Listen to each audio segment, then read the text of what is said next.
Gujarati base उपकारी। उपकारिता जानिले हेबे आश्चर्य। सुस्थ रहिबारे सहायक होइथाए गुजराती।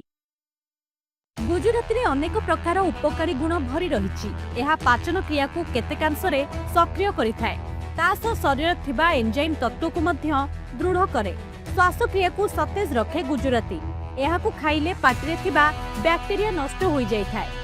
लंडन विश्वविद्यालय पक्षरु होइथिबा सर्वेरु जणा पड़िछि जे गुजराती खाइबा द्वारा हृत्पिंड कार्यधारा कोषरे सक्रिय रहिथाए।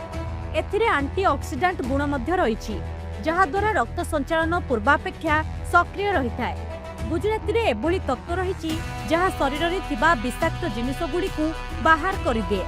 सबुठारु खास कथा हैला एहा ओजन को मध्य संतुलित रखे। डायबिटीज समस्या सह जड़ित व्यक्ति एहाकु खाई पारंती। रोग प्रतिरोधक शक्ति को दृढ़ करे गुजराती। एहा मध्य शरीर रे शक्ति संचार करिथाए। ब्यूरो रिपोर्ट, खबर टुडे।